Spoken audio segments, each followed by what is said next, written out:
You must have seen a lot of articles and information about bank account getting rejected in UAE even after opening the company. That is true. People do face a challenge when they open a company in Dubai and they do not comply.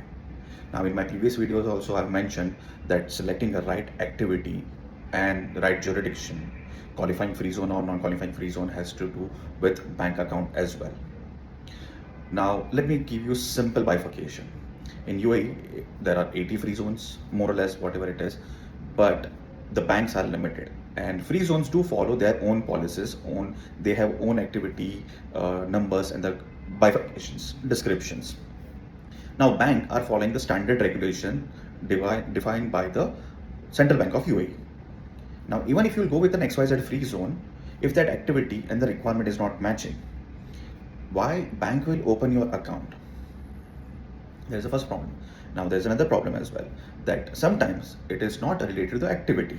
Sometimes it's related to the individual.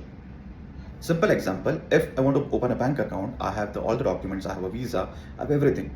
But during my scanning, if bank is asking me for some kind of document related to some transaction in my personal bank account, even if it's in UAE or even if it's my international bank account, whichever I provided, in that if they find some kind of discrepancies, then they will ask me for the verified. They will ask me to provide a backup. Let's say I have a 50 million in my bank account. They will ask me that how I got this 50 million at the very first place.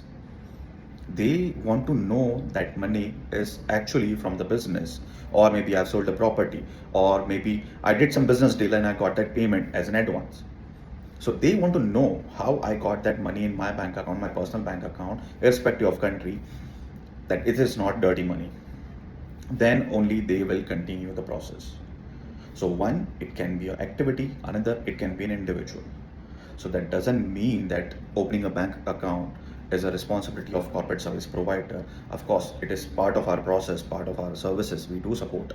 But the rejection is based on the individual choices. If you cannot provide me those supporting documents, bank will not verify your application and you will not be able to open your bank account.